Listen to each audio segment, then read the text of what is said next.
agenda works to transform Kenya once and for all. Thank you very much.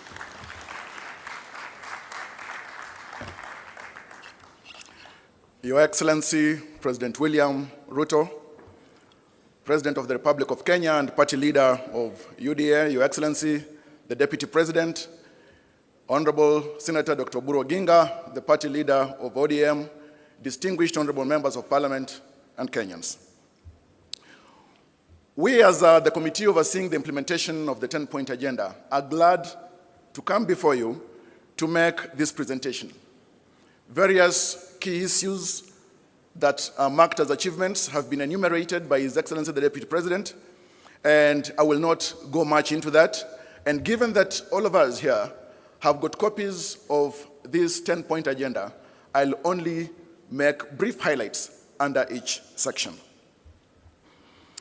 The building of a nation is a project that never comes to an end, and that is why His Excellency President William Ruto has committed to put in place critical measures to ensure that Kenya moves forward, and as he has spoken numerous times, to move Kenya into a first world country within our lifetime. Kenya has experienced various political crises and challenges, and these challenges have led many times political leaders to come together to bridge the divide so that we get to have amicable solutions. And that's why the NADCO team was formed. It presented a report which was adopted by Parliament in February 2024. And later on, to its implementation, and also following the challenges that bedeviled this country, we had UDA and ODM come together with a view to resolve some of the socio-political and economic challenges that this country has faced. The coming together between ODM and UDA was predicated on the signing of an MOU with a 10-point agenda, and these particular 10 points include the full implementation of the NADCO report, inclusivity in all spheres of public life, protecting and strengthening devolution, promoting and protecting the livelihood of the youth, leadership and integrity, the right to peaceful assembly, and Article 37 of the Constitution, and compensation of victims of protests and riots. Fight against corruption, stopping wastage of public resources, protecting and promoting sovereignty of the people and the rule of law and constitutionalism. Those are the 10-point agenda issues. As the chair has indicated, the committee over the last 6 or 7 months has engaged with various implementing agencies, among them the Executive Office of the President, the Legislature, the Judiciary, county governments as implementing agencies, constitutional commissions, and independent offices. Ladies and gentlemen, there are a number of achievements that the committee has recorded, significant achievements on the implementation of the 10-point agenda.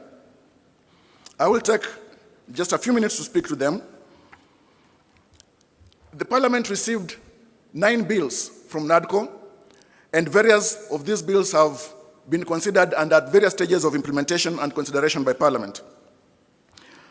So far, 3 bills have been enacted into law, including the IBC Amendment Bill 2023, and the Statutory Instruments Amendment Bill 2023, and the Ethics and Anti-Corruption Commission Bill 2023. Those have fully been implemented and no further action is needed. We have got 2 other bills that are under mediation, including the Elections Amendment Bill 2023 and Election Offences Bill 2023. IBC has been fully constituted and it's carrying on with its mandate. We have seen conducting of by-elections, and IBC also has commenced the process that will lead into the delimitation of boundaries, and it has laid out a clear time frame under which that will be done. The PBO Act that enables civil societies to solicit for funds and implement various social projects has been operationalized by President William Ruto's administration. Presently, there is also the process of legislation to harmonize bicameral relations to ensure that the National Assembly and the Senate get to work harmoniously for the greater good of the country. Under the entrenchment of funds into the Constitution, ladies and gentlemen, the Constitution Amendment Bill on the entrenchment of the NGCDF, the GAF, the Senate Oversight Fund, and County Ward Fund is under consideration by Parliament presently.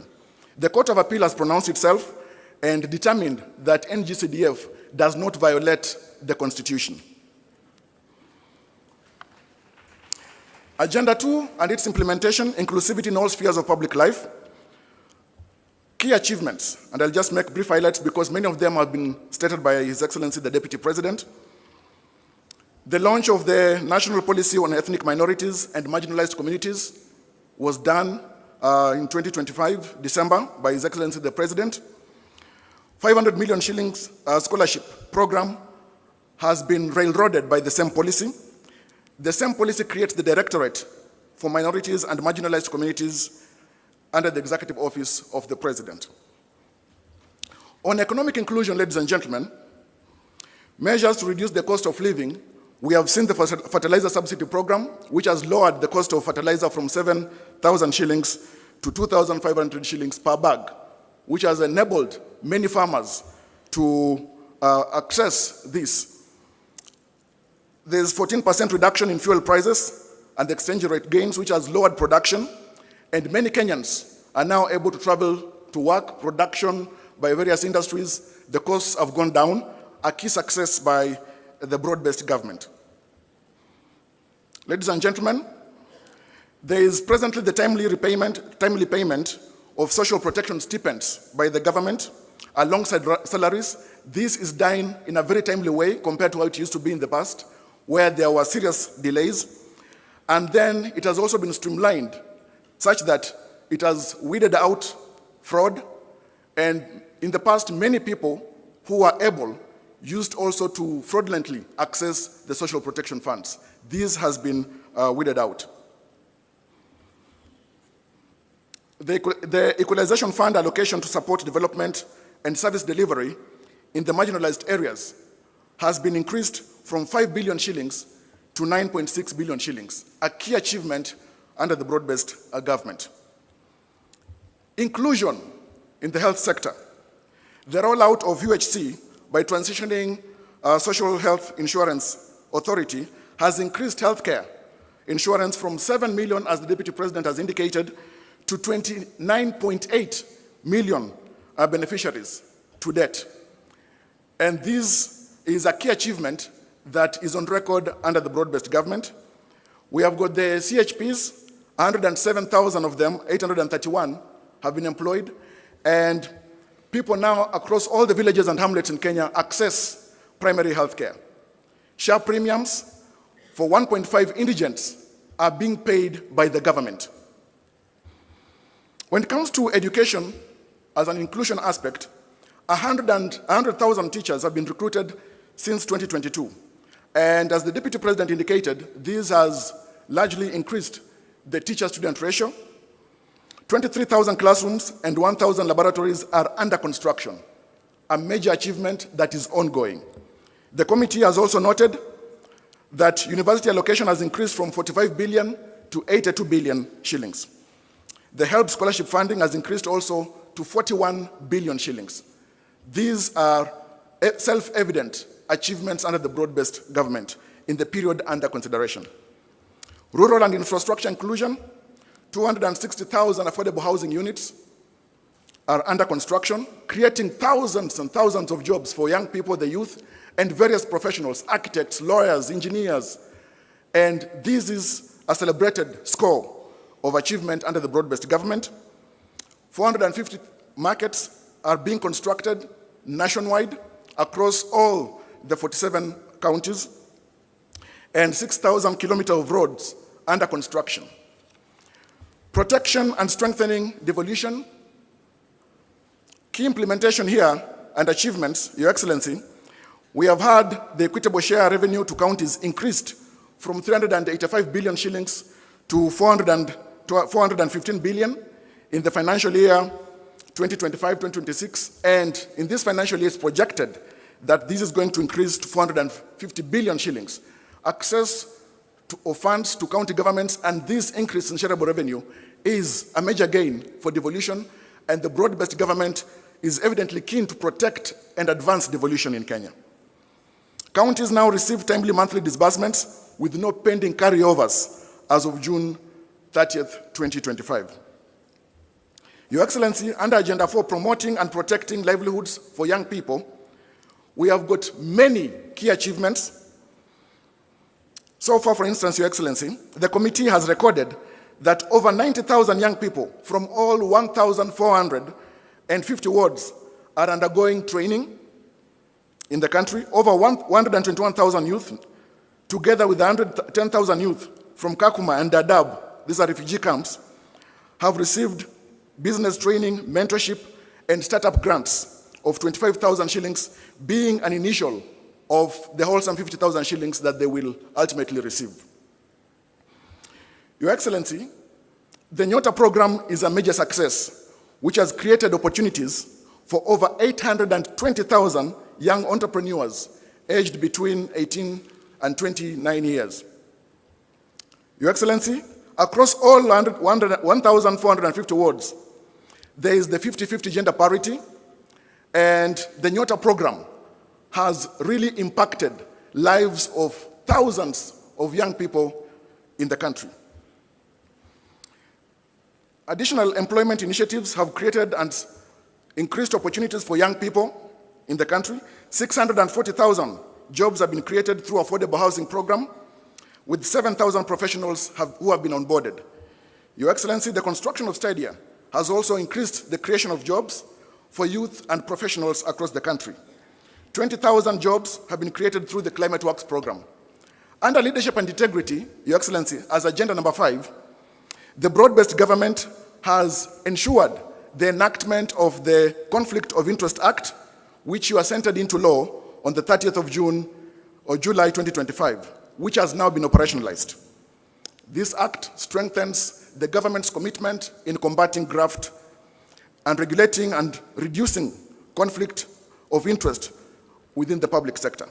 Agenda number 6, Your Excellency, the right to peaceful assembly as enshrined in Article 37 of the Constitution, and compensation of victims of protests and riots. The government has set aside 2 billion shillings for compensation of victims of protests in the first supplementary budget of the financial year 2025-2026. This will go to the compensation of victims of protests and human rights violations.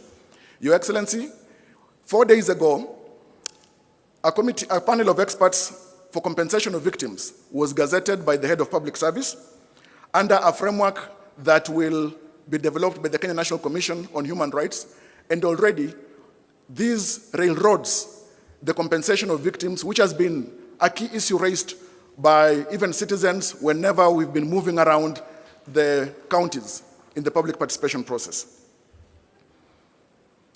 From 2023 to 2025, IPOA has handled 820 cases of alleged police misconduct during public order management, securing convictions for 35 cases involving 49 officers, and recommending disciplinary action against 30 officers.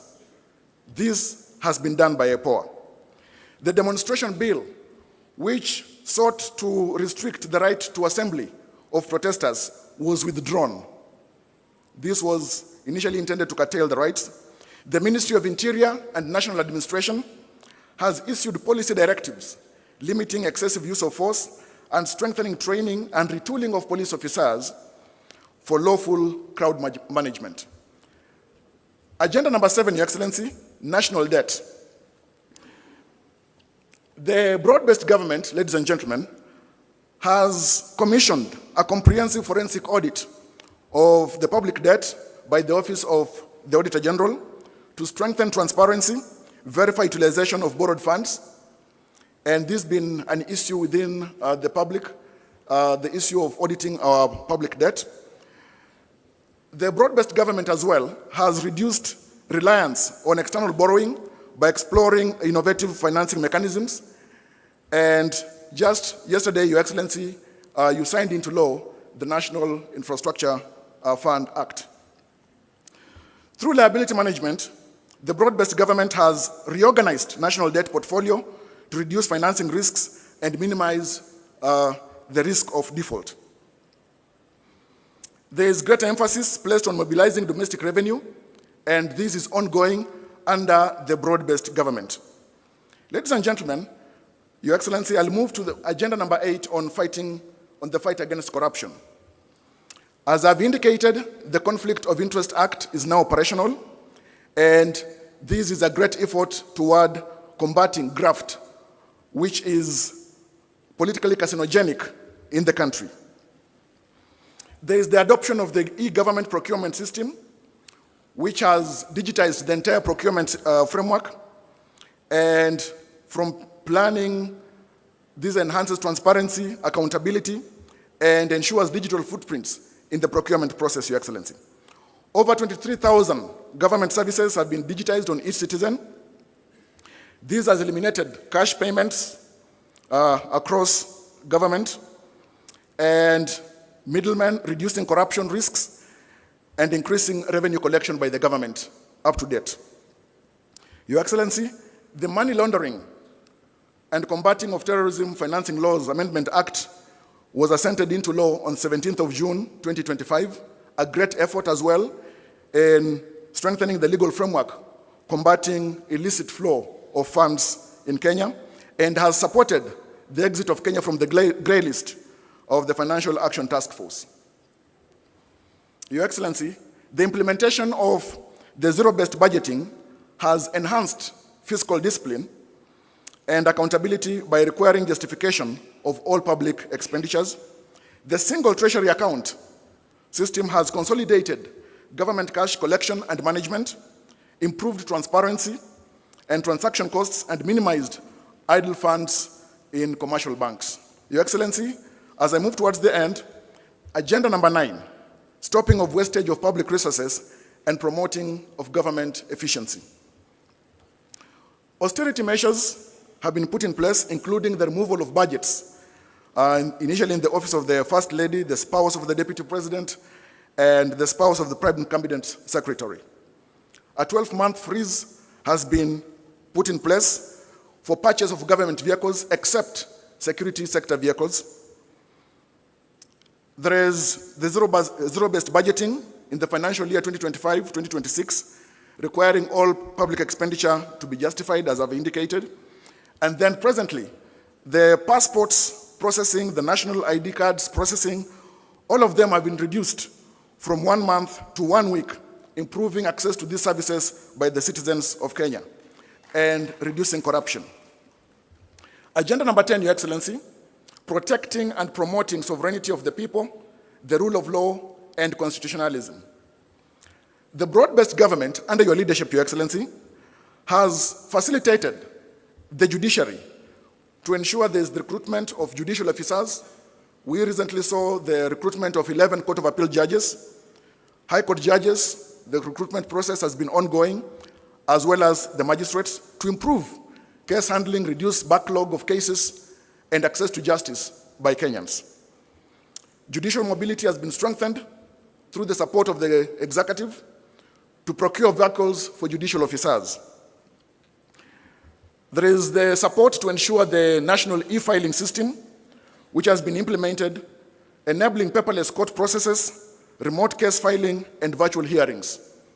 And as we are in the second quarter of the 21st century, utility and dependence on technology is unavoidable. The judiciary as well has achieved near compliance with the 2/3 gender rule, with the 332 women judges and magistrates representing 47% of the bench. To ensure the adherence to the rule of law, the government has adherence to court orders and all decisions of the courts under the broad-based government and under the leadership of His Excellency President William Ruto. Ladies and gentlemen, the committee has made a few key recommendations, which I will speak to briefly. There is need to ensure that the bills that are still pending at various stages in Parliament are fast-tracked. The committee recommends the formation of a broad-based mediation committee between the Senate and the National Assembly to fast-track consideration of those outstanding bills. This committee also urges Parliament to expedite and conclude outstanding NADCO bills within 90 days. To enhance realization of the constitutional rights under Article 37, the Kenya National Commission on Human Rights should spearhead legislation to safeguard protesters while protecting livelihoods and property. To fast-track the Natural Resources Amendment Bill 2022, to provide legal framework for equitable distribution of revenues from natural resources among national government, county governments, and local communities, this bill should also be fast-tracked for implementation. County governments are here urged to implement the National Policy on Ethnic Minorities and Marginalized Communities 2025 to promote inclusivity in governance and public participation. The Attorney General should propose amendments to Section 108 and Section 109 of the County Governments Act 2012 to make county integrated development plans, the CIDPs, long-term plans to be 10-year plans, and sectoral plans to be mid-term plans of 5 years to ensure completion of legacy projects across electoral cycles. This recommendation is to try and make white elephants across county governments to be a thing of the past. To enhance efficiency and credibility in elections, the IBC should be well-resourced and supported to develop infrastructure and capacity to hold transparent, credible, and verifiable elections as the Constitution provides. We recommend as a committee the establishment of a multi-agency team comprising the National Treasury, the Kenya National Commission on Human Rights, the Law Society of Kenya, under the leadership of the Office of the Attorney General for the victims' compensation. While, of course, as I've indicated already, steps in that direction has been taken by the gazettement that was done 4 days ago by the head of public service. To promote access to justice, the Independent Policing and Oversight Authority should conclude investigations into complaints within 6 months and publish its findings. To ensure timely accountability, prosecution and determination of ethics and corruption cases by mandated institutions must be completed within 6 months. Lastly, Your Excellency, the Kenya National Police Service should be well-resourced and supported to strengthen continuous training and retooling of the police for effective crowd management in accordance with the rule of law. Your Excellency, we thank you so much for the time and the responsibility that you have given this committee, and we thank the broad-based government for the support that it has given and continues to give this committee to the completion of its duty. I thank you so much. Thank you. A hearty clap for Javas Bigambo. Your Excellency, it is now my pleasure to invite back His Excellency, the Deputy President, to progress with the program. Karibu, Bwana DP.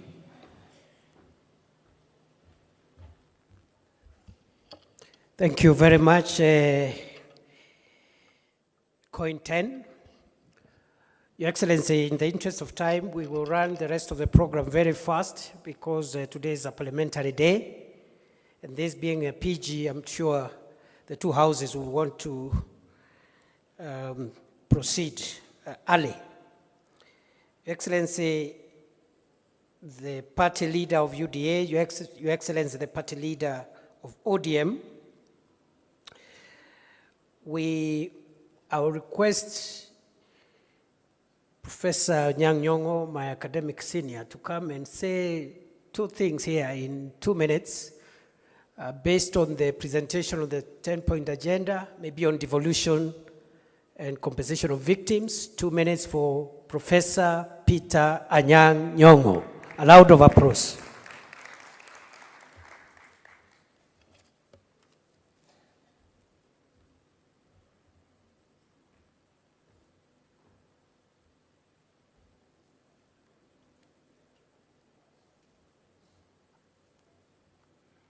Your Excellency, the President and the Vice President,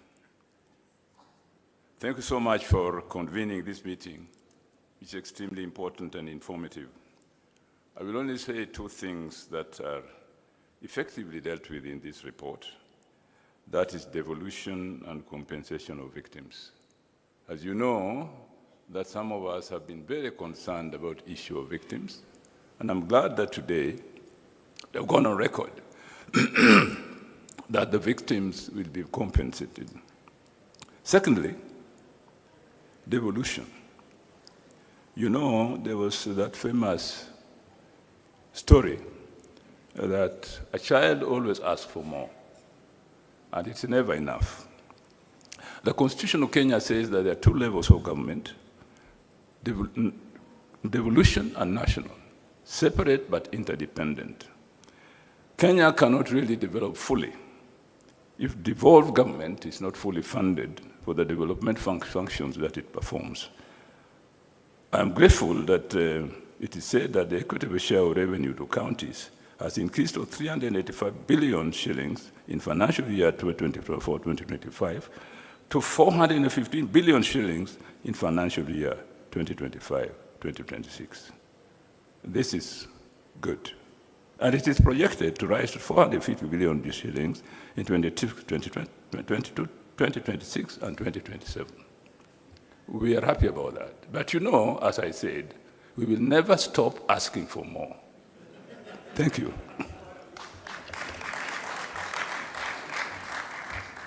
Thank you, Prof.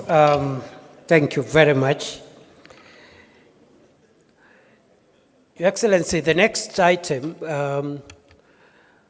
before I call ODM party leader and then invite you, I want to announce after those keynote addresses, we shall have a short plenary of about 15 minutes so that a few of us also can say a few things.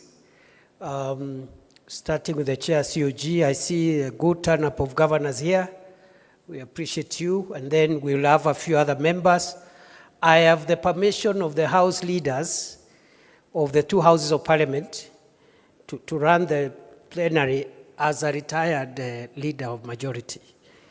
Because of time, they have asked me to manage so that as many of us as possible can say something. Your Excellency, sir, it's now my honor and privilege to invite our leader, the leader of ODM, the Honorable Senator Oburu Oginga, Daktari, youth leader. Na kwa sababu anatafuta power, na mimi ni fireman, leo ni fire power. Karibu leader, karibu. Let's appreciate our leader, Senator Oburu.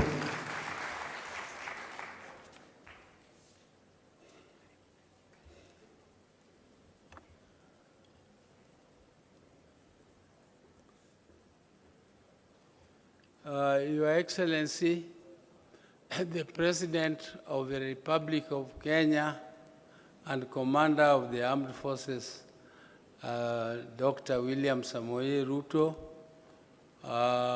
the Deputy President, and all protocols observed, fellow members of Parliament, I would like not to make, I have a written speech here, but I don't want to read it all. I want to have it here as part of the today's meeting, and I will give it to the press also to have it. But I'm used to speaking off the cuff. It is better for me than reading long speeches. Your Excellency, the report of the 10-point agenda committee headed by my sister, Honorable Professor Zani, is finally presented to us as a joint parliamentary session. Mr. President, this is not a small feat. Mr. President, the country has been waiting for this. The country has been waiting for this because we are in this broad-based government, but there are people who thought that this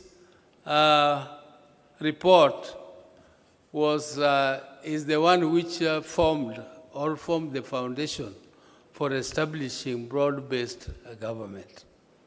Mr. President, I want to inform the country that broad-based government started long before the 10-point agenda came. Mr. President, therefore, it cannot depend, the broad-based arrangement cannot depend on the 10-point agenda. 10-point agenda was meant to strengthen the broad-based arrangement. And Mr. President, the 7th of March, which was slated as the date for making the report, was not the end of the broad-based arrangement. The broad-based arrangement goes up to 2027. The 7th of March was marking the beginning or the date when this 10-point agenda was signed. It was an anniversary. It was to celebrate that anniversary. It was also to give us the interim report of the progress of implementation. As you can see, the 10-point agenda which we have been taken through is something which cannot end. It is something which will continue from today. It will continue into 2027, and it will go on, because it is life. Most of these things which are contained here are actually concerning the livelihoods, the daily livelihoods of Kenyans. And we want to improve our society so that there will be no victimization of a victim, or we shall not have victims of police brutality. And our police are supposed to improve, and we want to improve them because they are our sons and sisters. We don't want them to go to jail for killing people. They should not kill people. They should be trained to help our people to fulfill constitutional requirements. If our constitution allows demonstrations, let them be allowed to demonstrate, but demonstrate according to the law. Not demonstrate, you just wake up and you say, I want to go and demonstrate because it is my constitutional right. Yes, it is your constitutional right, but the law states how you should do it. The law guides. We must be a law-abiding society. And by abiding by that, what we are saying is that those who violate the law, those who violate the Constitution should be punished. They should be punished. But we really don't want to trap our people that you employ them in police and then tomorrow you have not trained them well and you jail them. That is not the intention of the Constitution. We want our police to be professional, but for now we are going to compensate those who lost their lives. Compensation of life is not something which you can do. You cannot replace a life. You cannot compensate it. There's no cost to it. It is just to give some, to give some pole to the people who lost their loved ones. And it's pole for those who were injured in those demonstrations. It is not to compensate. It is, even though we call it compensation, but you cannot compensate life. So those who thought that, who were saying that there is nothing absolutely which has been done on the 10-point agenda, shame on them. Shame on them, because you can see there is a lot which has been done and there is a lot which is still remaining to be done. I am very, very impressed, particularly by the agenda of infrastructure. The infrastructure is the game changer, and that is game changer for the whole world. If you go to these countries, we are saying we want to go to Canaan through Singapore. That Singapore used exactly the same methods we are using, including the infrastructure fund, including this infrastructure fund which the president signed into law yesterday. And it is infrastructure, infrastructure, infrastructure. That's what we said as a party, as ODM. If we continue to implement these infrastructural projects, The major ones like the SGR through Kericho to KICC, Kisumu, and up to Malaba and Busia, which is a big game changer. This big road, which is connecting us with Uganda from Rironi, is a big game changer. And I was so impressed by the report about Northeastern. Northeastern Kenya is regarded to be an arid and semi-arid land. But there is a lot of wealth there. The country concentrated on what was called the high potential areas. But they left the north, which has all the minerals. It has all the animals. We need to take big abattoirs there and take meat to Saudi. A small country like Botswana has become very rich just because of exporting meat. Why? And we have ignored that area. Instead of opening it up, it is left as a security area. I mean, why should it be a security risk? If you have infrastructure, police will have all the ways of moving freely through that area, and we tap all the resources, including the mineral resources. There is a lot of water there, which is going to wastage.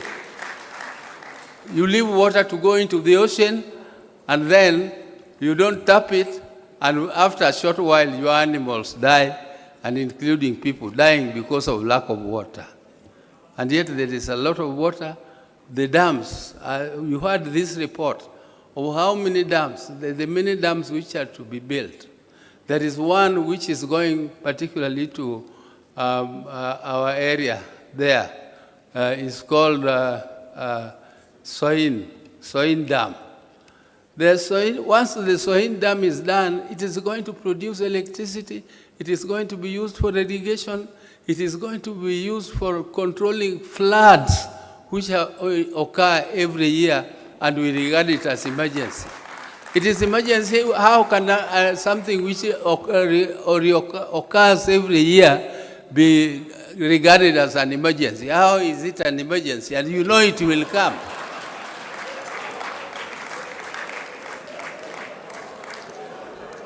So you have... Thank you.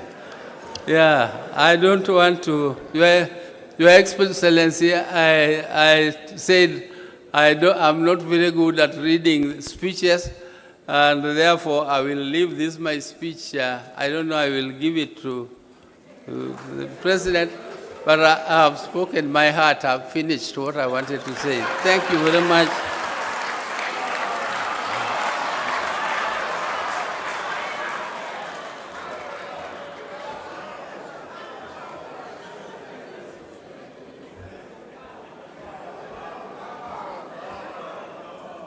The power, see power.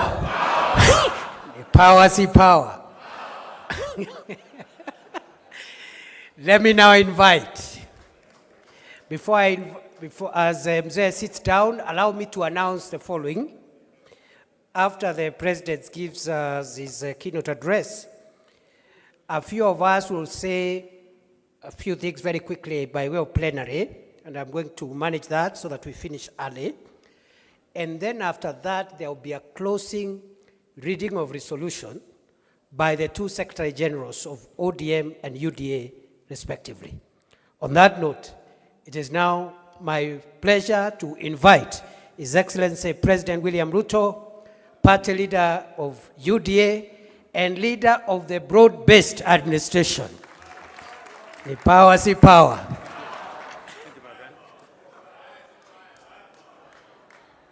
Aya, asanteni sana, tafadhali tuketi. Thank you very much.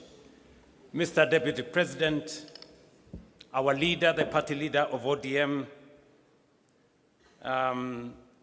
Oburu Oginga, governors present, senators present, members of parliament, both from Kenya and from Yala.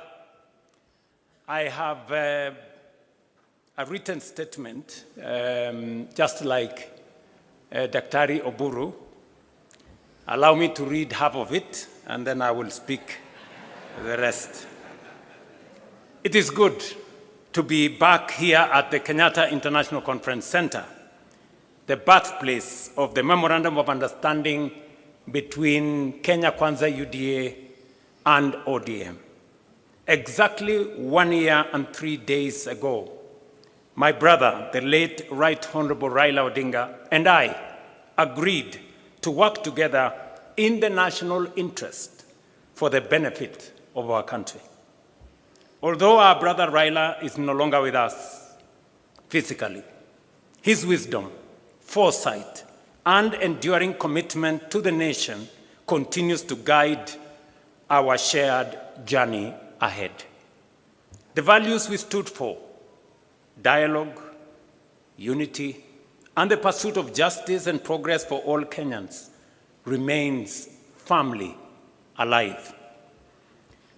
I am encouraged that the ODM party, now under the leadership of Dr. Oburu Oginga, remains steadfast in upholding the principles Raila Odinga stood for.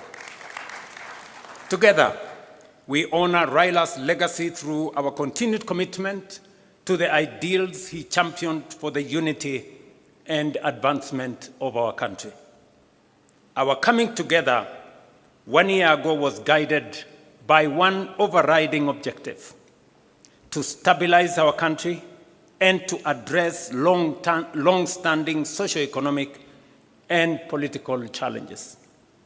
For too long, our politics had been consumed and trapped by division, tribal competition, and regional rivalry instead of focusing on the real issues affecting the lives of all Kenyans equally. Together, we resolved to change that.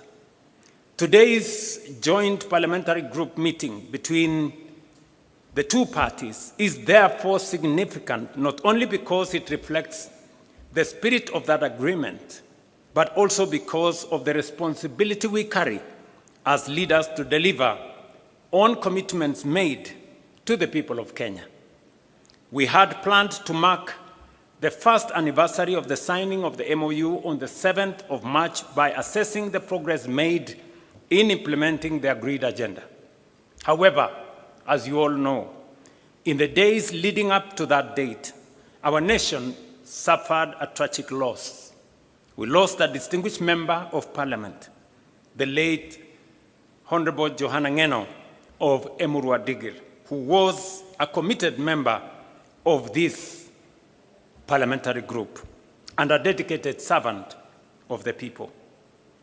Were it not for the fatal helicopter crash, the Honorable Ngeno would have been seated here with us today. May his soul rest in peace. Ladies and gentlemen, the MOU between UDA and ODM was built around a 10-point agenda, drawing largely from the recommendations of the National Dialogue Committee, or commonly known as NADCO.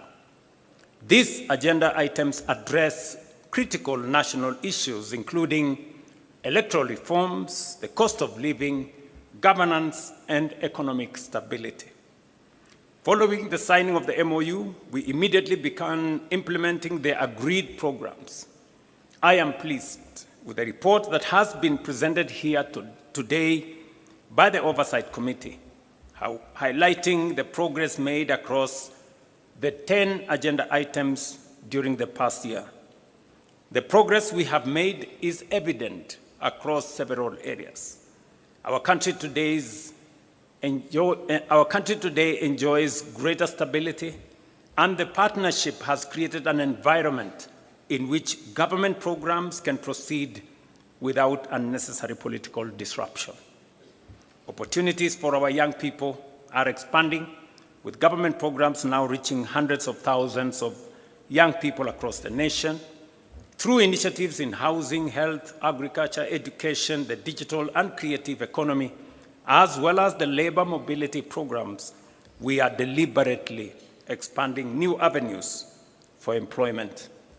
Allow me, ladies and gentlemen, to paraphrase, because I have been particularly meticulous in trying to find out where we are in the process of implementing the 10-point agenda.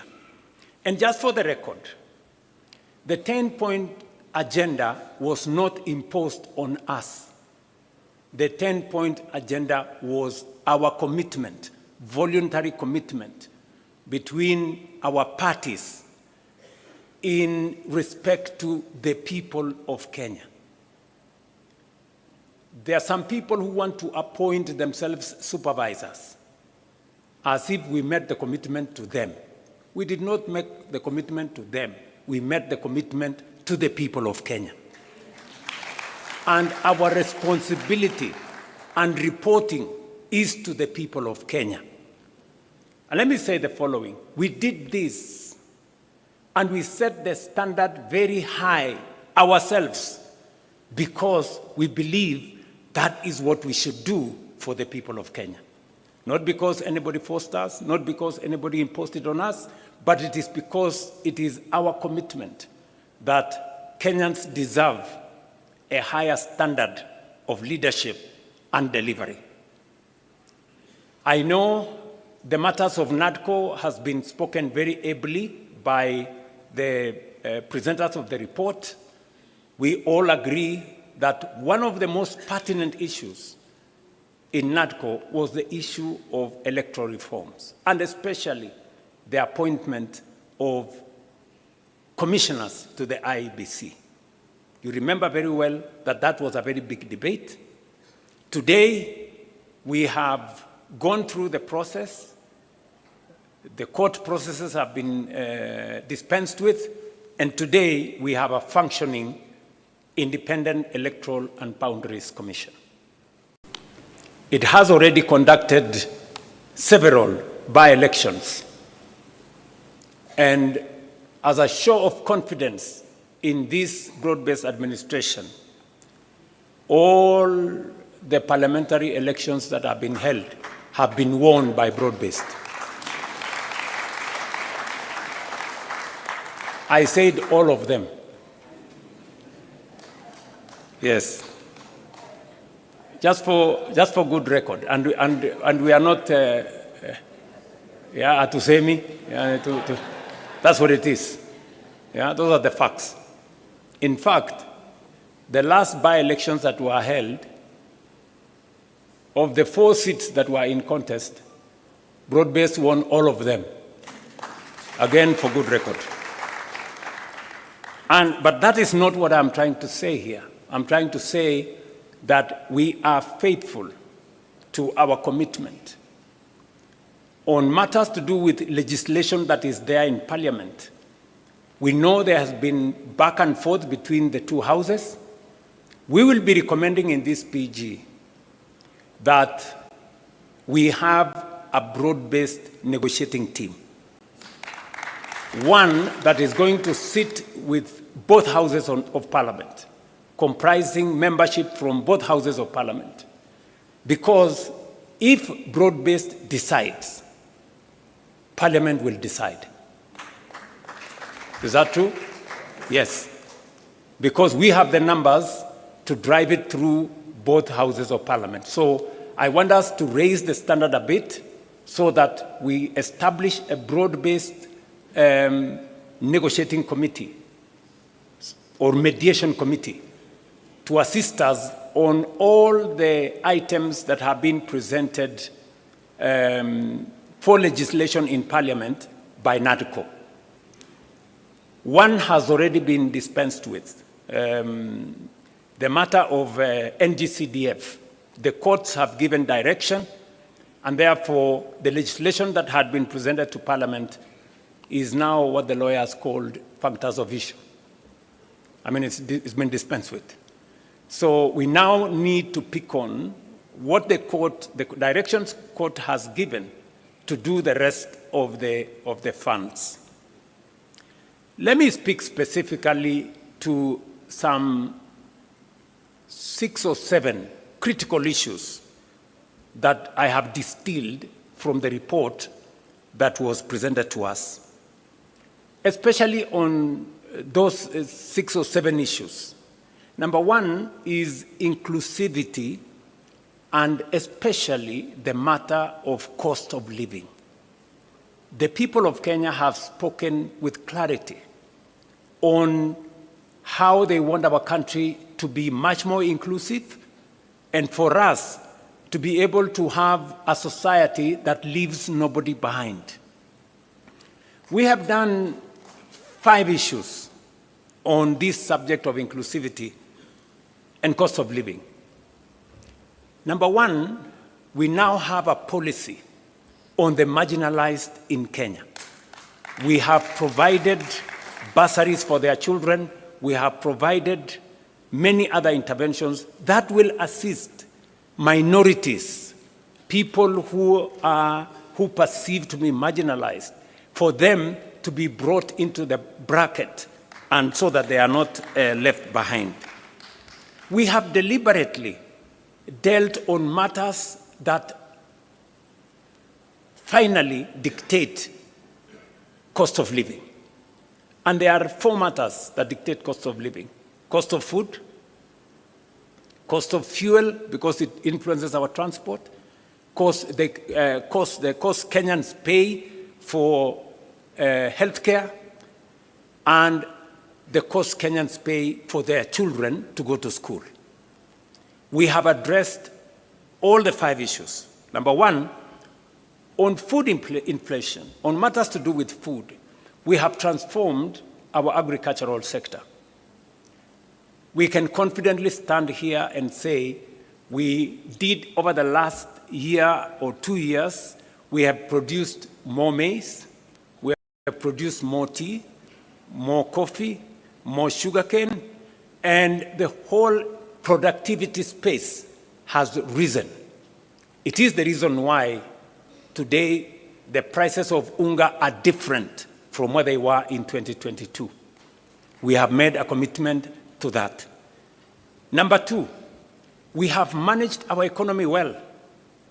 That is why fuel inflation has come down. Cost of fuel was 218 at some point per liter. It has come down by almost 30%. And it is because we have taken deliberate steps to stabilize our currency and to make sure that we don't pay more for fuel because our currency is not behaving. We have done the third thing on matters to do with school fees. You all remember we have undertaken education reform. We've raised the budget for education from 500 billion. This financial year, it was 702 billion. The budget that we're going to read in July is 765 billion. Why are we raising resources on matters education? Because we are putting more money in making sure that every child goes to school. We have not only hired more teachers, because if government does not pay for those teachers, boards of governors pay for them, which means parents pay for them. We've hired more teachers to lift up the burden on parents from paying board of governors teachers. Number two, we have reduced fees for our university and TVET institutions by between 10 and 40%. The committees on education are here. We have also, as of this week, reduced the fees for our TVET institutions from 105,000 per year to now a standardized 67,000 per year. You heard the Minister for Education announce that this week. It is because we want to make sure that we lift the burden of parents on matters to do with school fees. And that is the standardized fee. And then we will now go in with all the bursaries the counties are given, all the bursaries the NGCDF is giving, and we have signed agreements with counties. You remember the Comptroller of Budget did raise issues on counties supporting bursaries. The Ministry of Education has signed with all the counties. Now, county governments can give bursaries to all our children because there are no children for national government or county government. That is a step in making sure that we reduce the burden on parents on matters to do with the education of their children. You all know that also we have lifted a heavy load that would otherwise be borne by Kenyans on matters to do with universal health coverage. Today, as the numbers we have been told here, we are actually closing to 30. I think by next week or the week after, 30 million Kenyans will be on social health insurance. And this week, forget about the propaganda in the headline of the news that we lost, some 50 billion can be lost. You know, people are mad. If we lose 50 billion, it means there will be nothing to pay, no hospital. This week alone, we are paying 16.2 billion shillings, this week alone, for PHC and for SHIF, this week alone. We are paying the highest amounts of money to any hospital that has ever been paid under any other administration or under any other program. That is the reality. That is a fact. So, in terms of cost of living, we are dealing with health to reduce bills paid by citizens. We are dealing with education to reduce bills paid by citizens. We are managing fuel to reduce transport costs. We are dealing with food so that we can reduce the cost of living. So I want members of this PG to walk with your heads high. This administration, the administration you have formed, is tackling cost of living head-on. And finally, we are making sure that more Kenyans have income. Today, I report to this PG, we have 1.8 million Kenyans who are not working in 2022. Today they are working. 1.8 million. 640,000 in our housing program, 540,000 in export of labor, 300,000 in our digital platform. We have close to 820,000 under our Nyota program. 120,000 of them, we have given them grants. And I have been to those meetings in person. I have met the 120,000 young people myself. Yeah? Many people were trying to give me small lectures. What is the president doing? Going to give out checks to young people.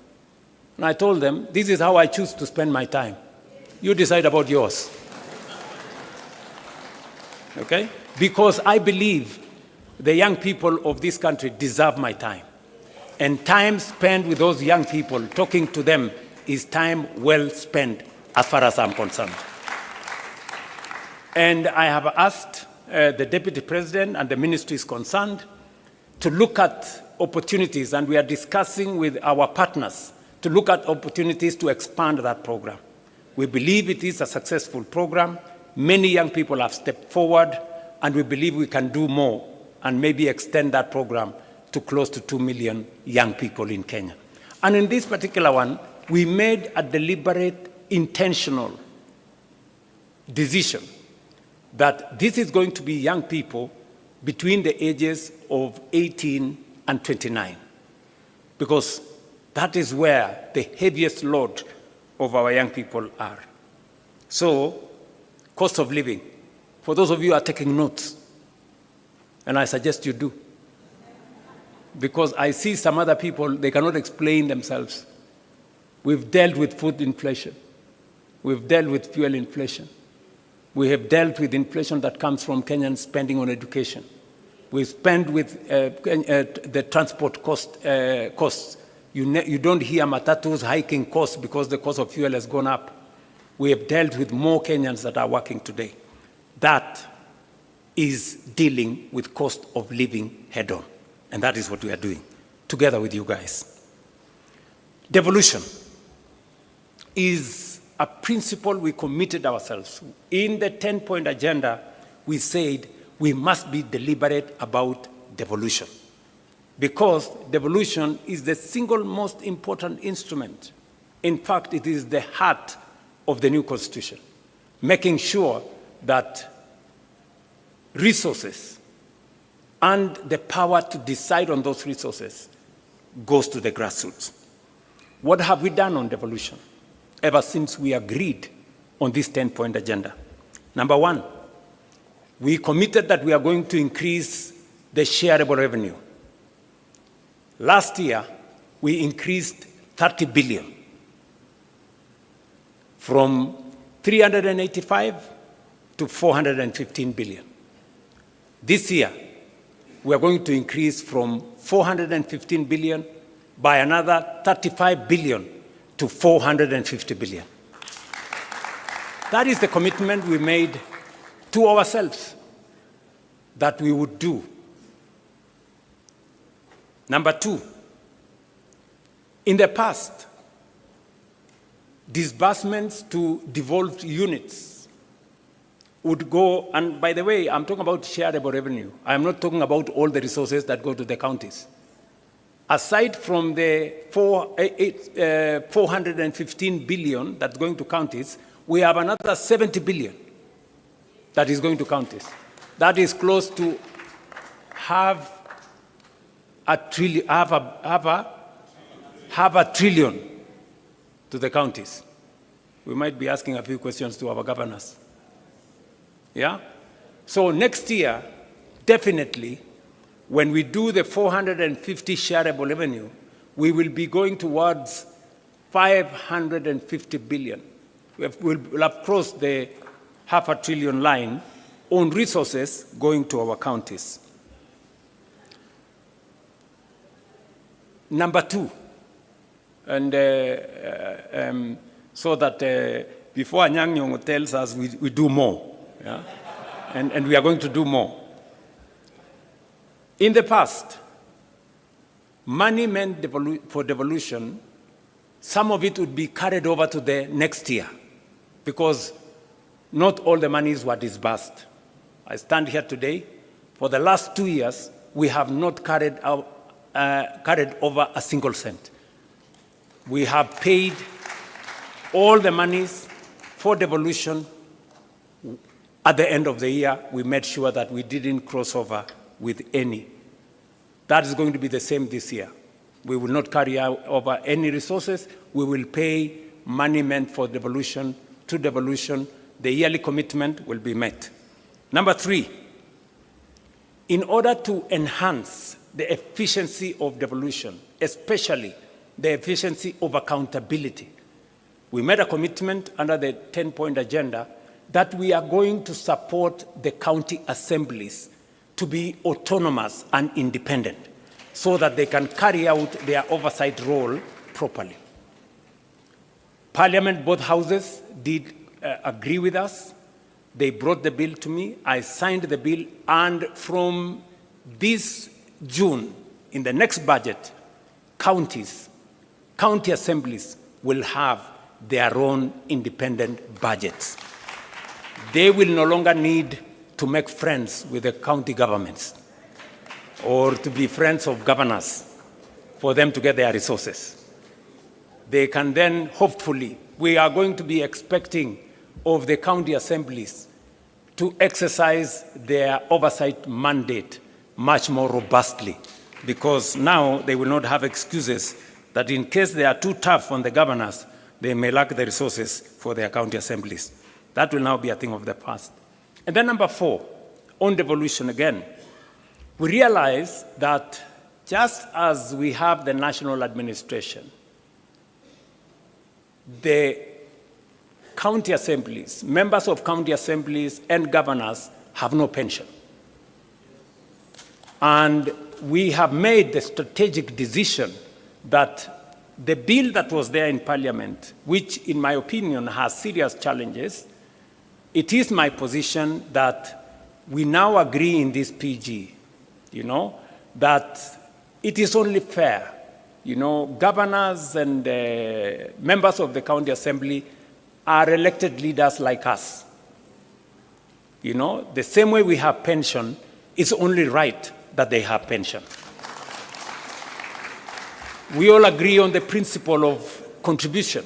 The same way we contribute pension, they too, and I don't think they have a problem contributing to the pension. So it is my request to this assembly that we change the law that currently is in Parliament so that we include governors and we make sure that that pensions bill is contributory. Yesterday, I did sign into law the pension benefits for judges. I don't think we should leave our governors and county assembly members behind. So those are the 4 fundamental things that I wanted to say on matters to do with enhancing, supporting, and integrating devolution into our governance system. Finally, now that the court has pronounced itself on the matter of CDF, it is my belief that the bill on ward fund that currently is in Parliament should now be fashioned along the recommendation that has been made by the court and fast-track it so that our county assemblies can equally have a legal framework to guide on matters to do with ward fund. And I don't think this great assembly of PG has any problem with that. Do we really have a problem with that? Very good. So I think that will be the next thing we are going to do. And I appreciate that many governors have already implemented the ward fund even without this legislation. Now, let me go to the third issue that I thought is important for us. The matter to do with leadership, integrity, and the fight against corruption. This is a key commitment that we made under the 10-point agenda. Now, let me say the following on this matter. Number one, as part of our commitment to leadership, integrity, and the fight against corruption, you know very well we had a candid conversation on holding ourselves as leaders to the highest standard of integrity. You remember, members here, I don't want to remind you, but you remember we had a difficult decision. We had a difficult conversation, right, on that matter. It is because we chose ourselves, these members, we chose that we need to raise the bar. And I want to thank members of parliament here. You passed the conflict of interest bill, which I signed into law. If there is a demonstration of leaders sitting here that they want to be held to the highest standard of integrity, it is your passing of the conflict of interest bill. Today, it is law in Kenya. And I want to congratulate both houses for stepping up and measuring up to the yardstick of integrity. Number two, we have taken the deliberate decision that to eliminate corruption, to remove inefficiency, we must digitize all government services. Today, from 320 government services in 2022, we have 30,000 government services digitized. That has significantly eliminated bottlenecks. eCitizen today collects more than 1 billion shillings every day. It is a platform that is traceable. It is a platform that's accountable. The old system where people were paying cash and paying through checks and paying through corners and paying through pay bills, we have stopped. And today, if you pay on eCitizen, you don't need a receipt because it is traceable. from who paid for what service to what account. We have digitized government services as part of our commitment to eliminating corruption. Number two, I did sign into law, June last year, the money laundering and anti-terrorism financing law. Again, as our commitment as an administration and as a country to transparency, to accountability, that illicit flow of money does not find its way into Kenya. As I speak to you, we also undertook three significant steps as a means of accountability and reducing on corruption. Professor Anyang' Nyong'o, who was in our treasury, will tell you we have been struggling for the last almost 20 years to do what we called single treasury account. It has never happened. It has happened this year. We have been struggling to do what we call zero-based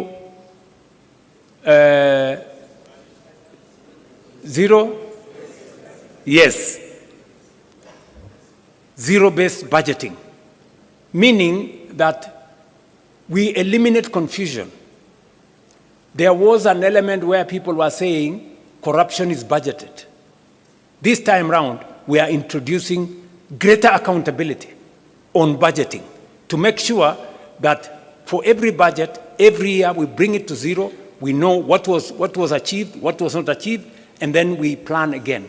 So those two, and then finally, we are undertaking the e-government procurement. We know it has caused difficulties. It has not been easy. But it has not been easy because those people who are used to manipulating things and tenders and what have really fought this matter. We agreed on EGP like 8 years ago. I think it was 2020. It has been in the books. It has never been implemented. We have implemented it this year. Why? Because we want government procurement to be transparent. We want accountability. And we want to know if you are selling to government, are we getting a fair price? Who is supplying the tender? For how much? And it must be open in a portal where all people involved can follow, so that if I don't get the tender, it means I was not the lowest or I did not meet the qualifications. That is what we are doing in matters to do with integrity and making sure that leadership is held to account. Let me also say that we have enhanced the place of the Kenya Anti-Corruption Commission. They have concluded 143 cases, investigations. They have already obtained in the last 3 years 86 convictions, and because we have always been told convictions is a challenge, we have achieved 86 convictions, and especially we have enhanced their capacity to seize assets. We've already obtained assets of 9.8 billion, which have now come back to government, and we are pursuing assets worth 22 billion, assets that were obtained by corrupt means. And we say those assets must be surrendered to the government of Kenya. On the fourth item that I wanted to speak to is on the matter of debt.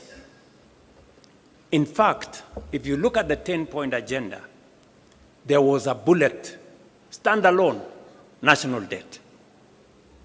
The national debt has been a very big challenge to Kenya. In fact, debt almost brought our country to its knees. You heard what Professor Kidure said, that in 2022, there were 6 countries that everybody believed in the world they were going to default on their foreign financial obligations. One of them was Kenya. And why was Kenya there? Because we had the highest, the largest Eurobond of $2 billion. And I remember my good friend John Buddy saying, I mean, this debt was there, everybody knew it was coming up, and nobody was doing something about it. You know, we were just waiting. And so the first thing when we came into office, we said we can't.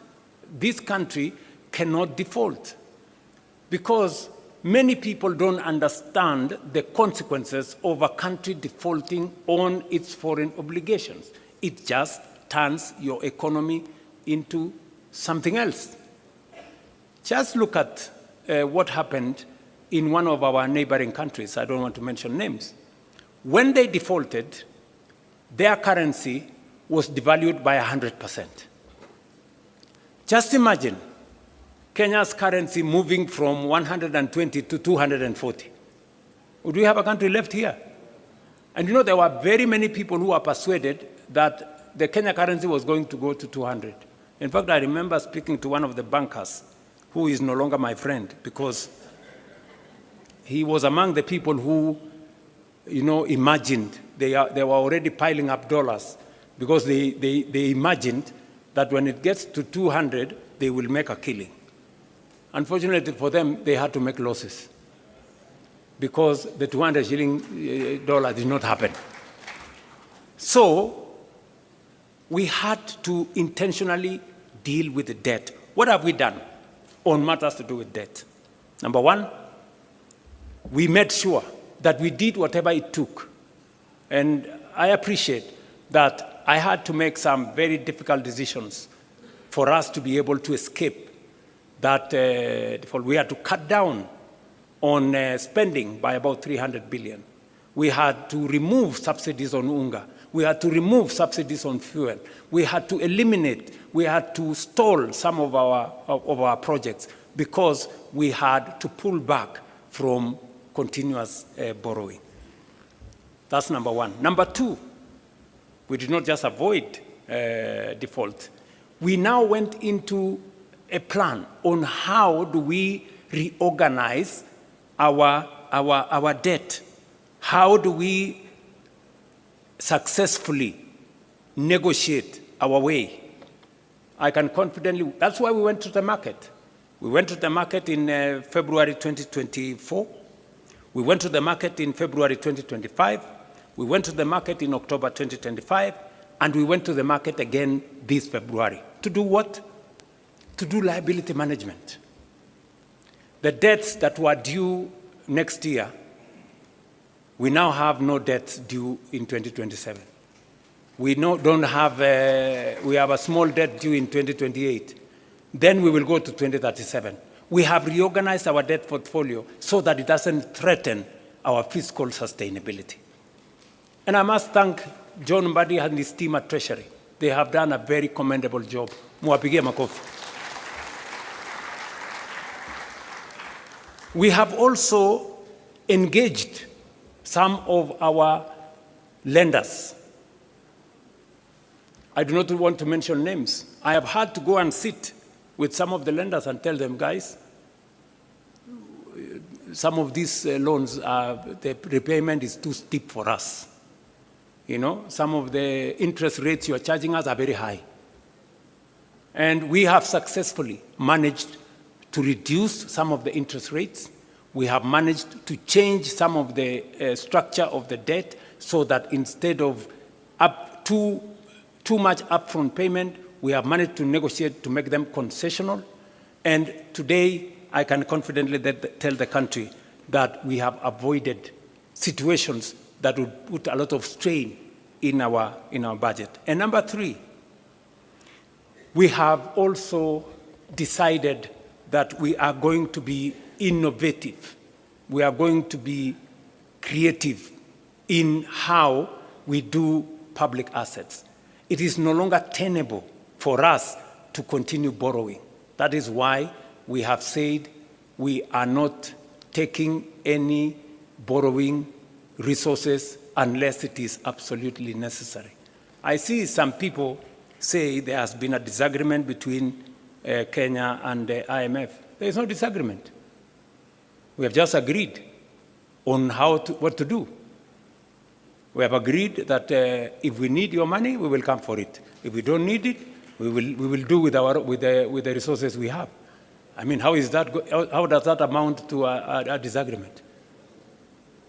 Are we together? Yes. I mean, is it wrong to be able to stand on your own and do your own stuff? Is that a weakness or a strength? Yes, to me, akili bana. So, what have we done? We have decided to have alternative instruments of financing our development. We went the route of securitization. Many people told us, oh, you are going to do this. Because of securitization, and I must thank members of parliament, when I negotiated with you and I told you, guys, forgo these 7 shillings, it will help us raise money. We raised 175 billion shillings. We returned all the contractors to our roads. We paid them. Today, we have 6,000 kilometers of road going on in Kenya. We have 90% of our contractors are back on site, and new roads are now being contracted because we decided not to continuously depend on the budget. We looked for alternative instruments of financing our road infrastructure. We are doing the same with Talanta. We are doing the same. Look, when I say innovative, I was explaining today in the morning, how did we decide to finance Talanta? The sports fund has been a fund that has been there forever. That sports fund has not achieved much because you find a few, a small project there. Most of the money is lost. Another project there, some cabro in some place, some gate in some place. We decided that instead of spending this money with no accountability, let us consolidate it and do a big project. Today, and somebody was saying, oh, William Ruto has pledged for 15 years money from the sports fund. Yes, we have done it. But at least we have Talanta Stadium complete, standing here. Tell me, sports fund has been there for 20 years. Which other project has it done? Can you show me one project? At least I can show you what it's going to do for 15 years. Are we together? Yes, that's how innovation works. How are we building Bomas? Have you seen any budget have you seen any approval of any line of budget in Parliament for Bomas? We are building Bomas using the tourism levy. Tourism levy has never done anything for this country for the last 30 years. Nothing. Kuna kitu mara sijui nini naenda kusponsor kitu moja hapo, naenda kusponsor pale, nagawiwa sijui waziri achukue pesa ngapi, sijui nani achukue pesa ngapi. Today, that money is building Bomas.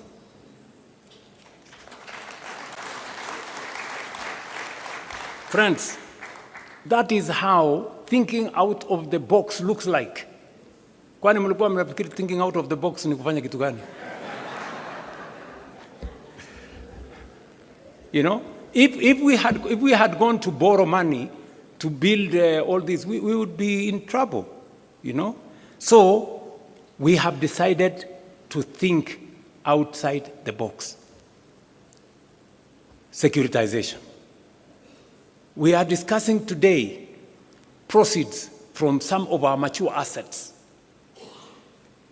When we discussed about selling a stake in Kenya Pipeline, many people said, oh, you want to sell the family jewel, or you want to sell this. We've done privatization before. We privatized Kenya Airways, we privatized KICC, we privatized Safaricom, we privatized I don't know which company. But today, we cannot account for the proceeds of that privatization. We are doing it differently. And that is why Parliament passed the National Infrastructure Fund. It is not an experiment, as I said yesterday. It is what other countries have done. It's what India has done. It's what the UK has done. It's what Ghana has done. It's what South Africa have done.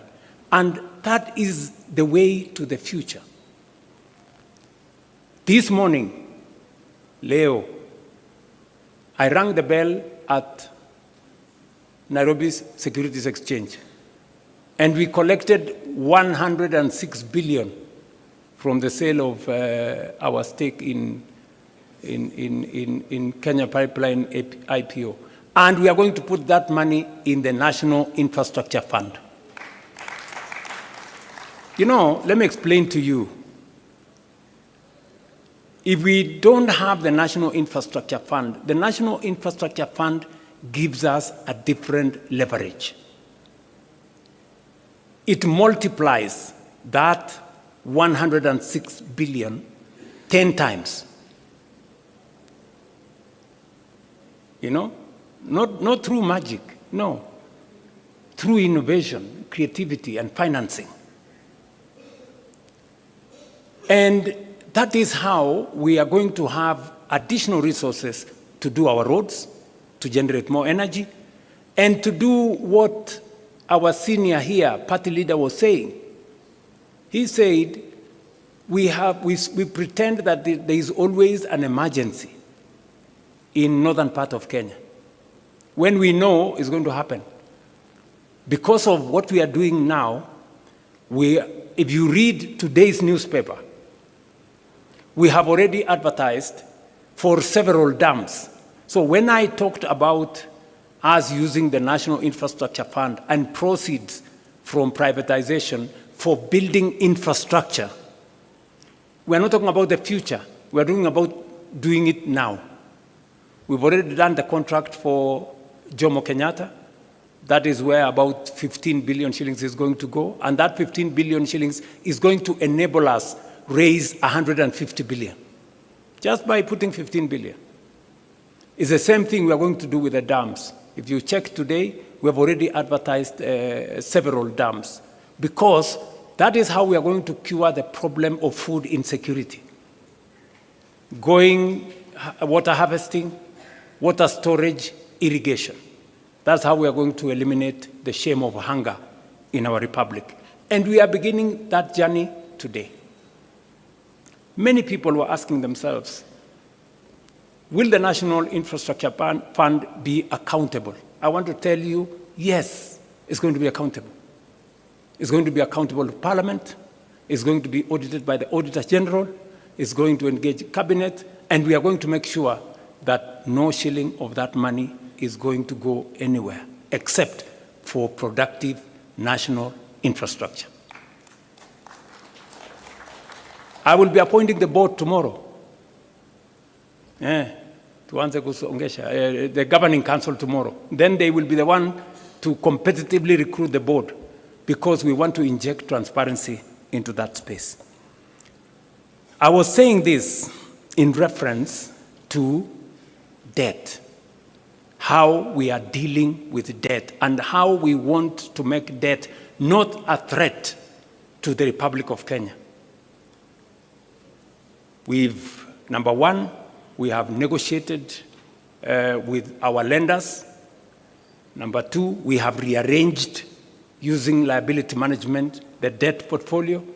Number three, we are using different mechanisms to raise revenues for matters to do with the public infrastructure development. We are using private-public partnership. Finally, the Rironi-Mau Summit Road, we are not even investing money from the public. That is being built using private-public partnership. And that is how we are going to grow our country without putting too much burden on citizens on taxation or over borrowing from everywhere. So, national debt. So if anybody was doubting the commitment of the broad-based government or our commitment to the 10-point agenda, I have explained with clarity what we are doing, because we set up this exam ourselves. We wanted the highest standard for ourselves so that we can serve the Kenya people better. Let me go finally to one more issue, and that is the issue of to, which was peaceful assembly and making sure that the victims of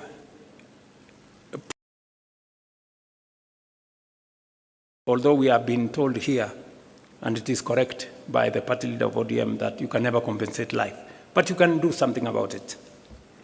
What have we done? You know, many people are saying, oh yeah, maybe. I took the first step and gazetted a victims compensation panel. It subsequently went to court, and the court, with the Independent Police Oversight Authority, we have identified all the victims and profiled their names, and we have already made sure that we have a comprehensive list. We did not even buy protests from 2017 are now captured. So we have already identified all the people in there. We have provided resources. You will be approving 2 billion shillings to make sure that we have the resources to compensate those people. Finally, the court came through and gave direction on how that process should be done. And last, now, in compliance with the decision of the court, last week we gazetted a panel, as was recommended by the court, to expedite this process. And it is our belief that unless we should be able to conclude this exercise before June, so that we can all be in that space. But we are not stopping there. We are saying we want to look at the future. And so I think it would be right for us in this PG to recommend that the Kenya Human Rights Commission propose a law to Parliament on protection of protesters, on how to protect protesters, because it is a constitutional right.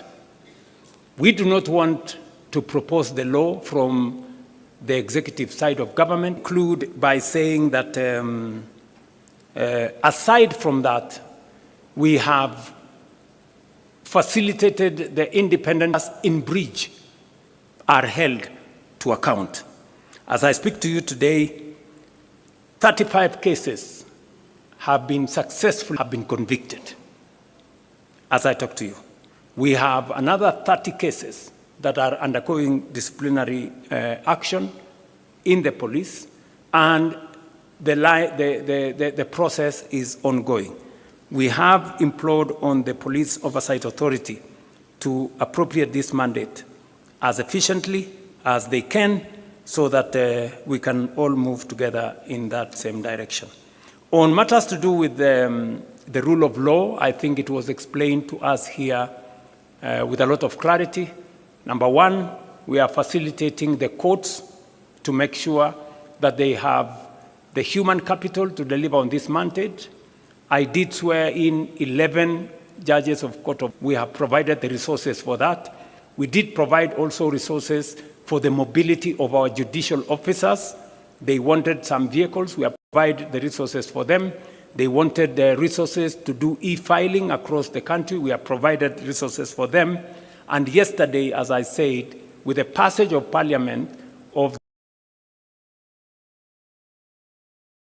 judges, yesterday I did sign it into law so that we can give our judicial officers greater capacity and be able to, for them to be able to appropriate out, just as summary of the items that we are engaged in as an administration. And we are not doing this to satisfy the 10-point agenda. No, we are doing this because we made a commitment, not by force, but because we wanted to do it.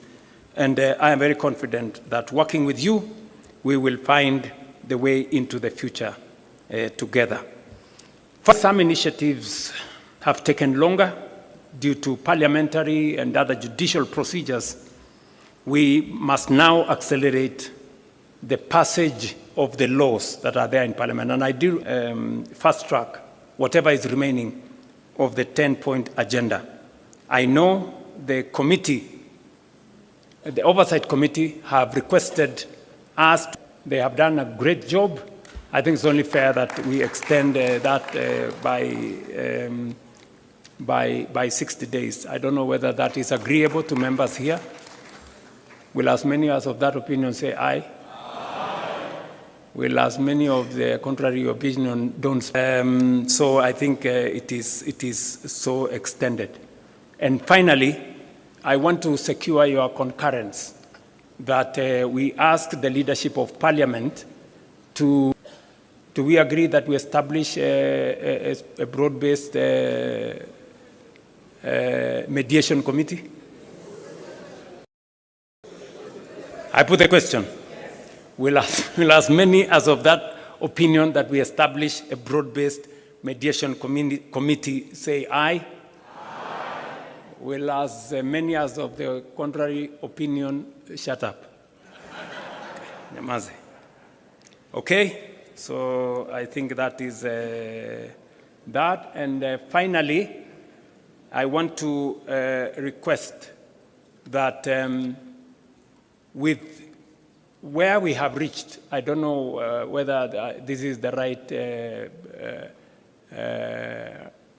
point for us to say this, where we have reached in the consultation, I will maybe want to ask the leadership to come and read for us the summary of what we have achieved. But let me say the following, because following consultations between the party leader of ODM and myself, on behalf of all of us, the UDA Management Committee did endorse that we begin consulting. It was also approved by the National Executive Committee of UDA, and it was also approved by the National Governing Council of UDA. The same happened for ODM. There was, I think, a meeting of the Management Committee of ODM, NEC, and also the other organs. It is my proposal that this PG endorses what was agreed in the organs of ODM and in the organ as endorsed by this joint parliamentary group. I don't know whether that is a good place for me to put a question. I therefore put a question that as many as of the opinion that they agree with the decisions of the organs of ODM and the organs of UDA, the process of engagement between our two formations, as many as of those who agree with the decisions of the organs of the, as many as of contrary opinion say something? Nothing. Okay, they said nothing. The ayes have it. I don't know whether there is another matter. Yes, there is a final matter. Just hold on, Chair.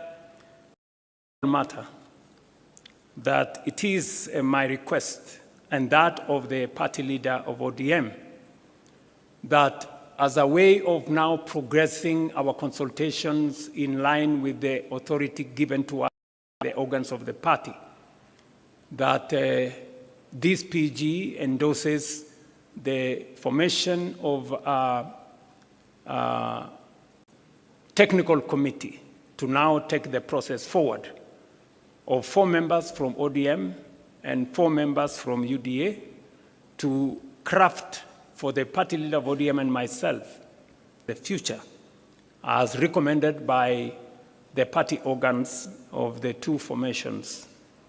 And we want to ask this PG to agree that we form a technical committee of 4 members each from UDA and ODM to take this process forward. As many as of that opinion say Many are of a contrary opinion. If they want to say something, they have nothing to say. Okay. The ayes have it. Okay, it is, I think for good record, we should say the ayes have it. I did secure his concurrence that I undertake this exercise. So I want to say thank you very much. I know now the other processes to the rest of the people. Yes, yes? You want to say something? Are you sure you want to say something?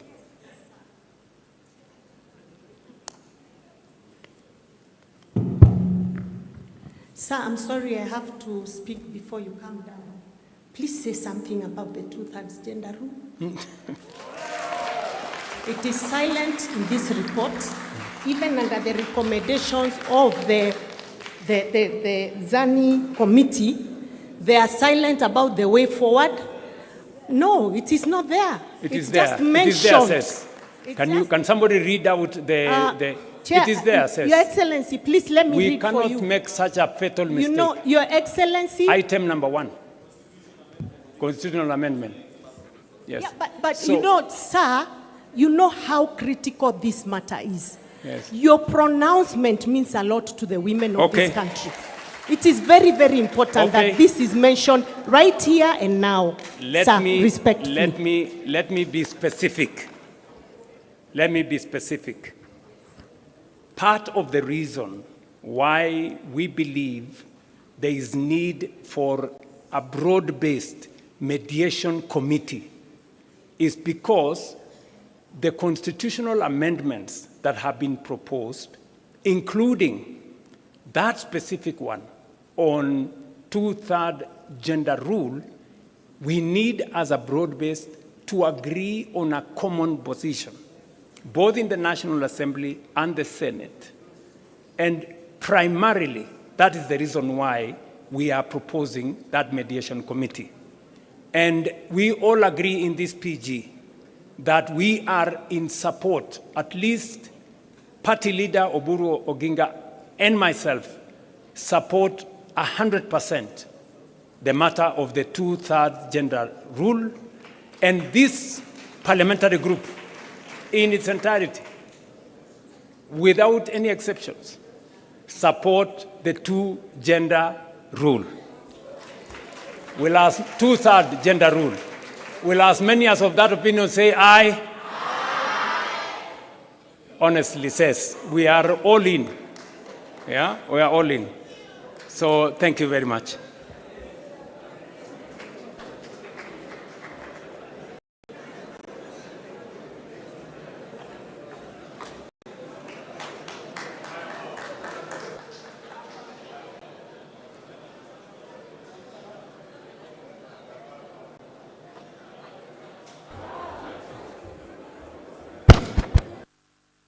I think His Excellency the President has allowed us to sit down, those who can sit.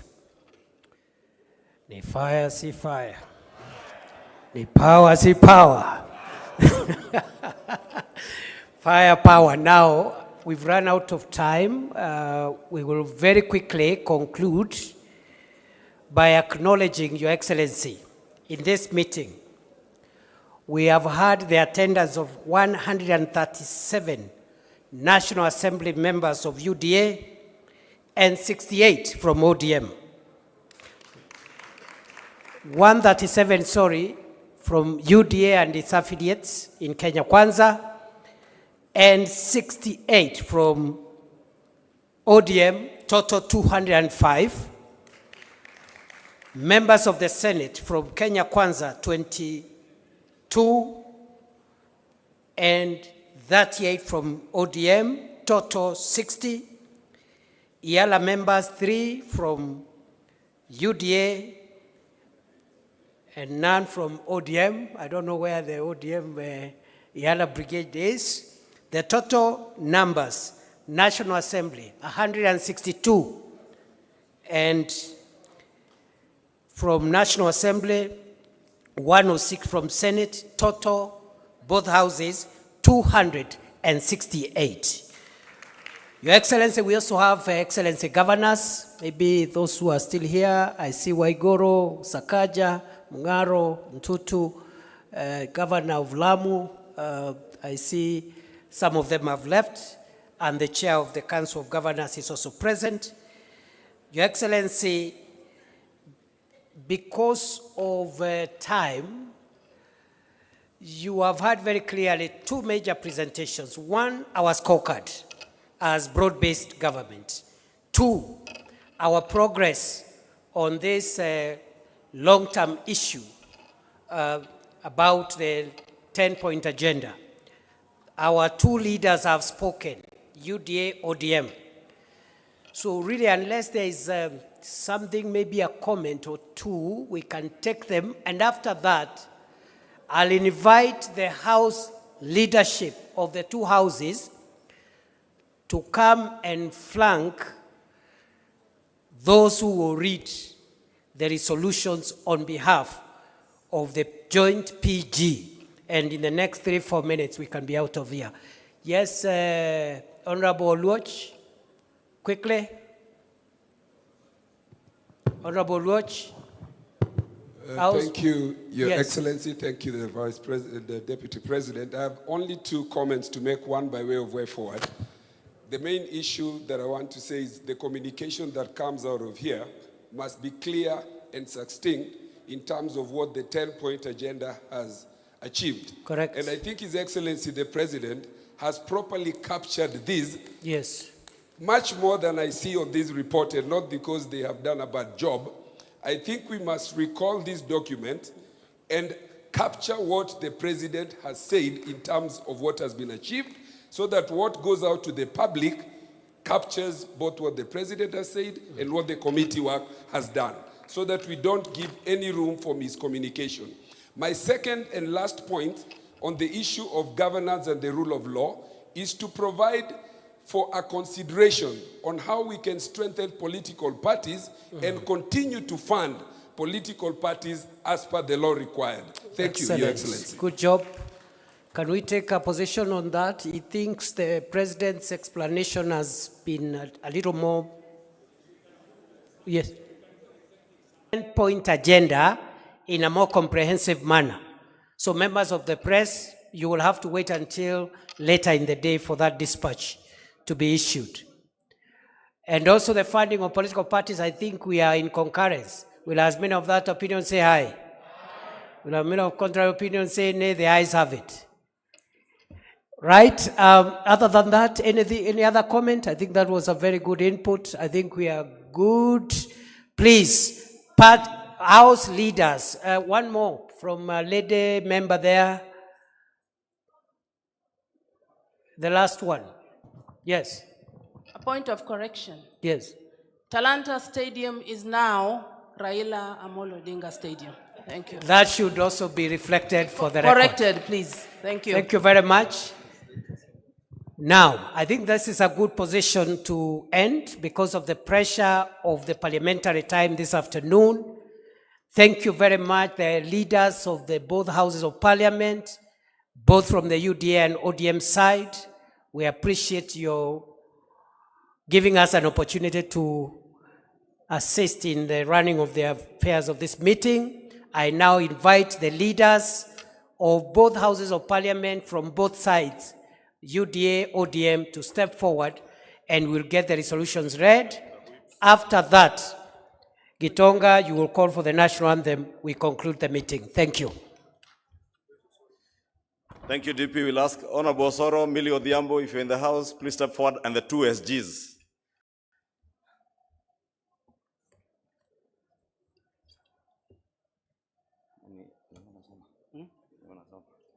No, you can read page 1, then you can give me the rest. This thing. Resolutions passed. Okay. I will add that. No, answer na hapa.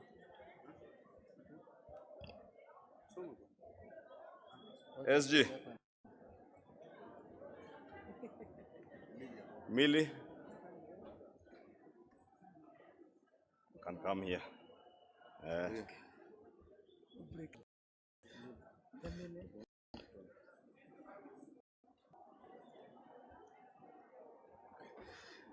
Your Excellency, if you allow me to also acknowledge among us those members who are here, We also have our partners and friends from Jubilee Party who are not part of ODM or Kenya Kwanza and are here, and we truly appreciate them for joining us.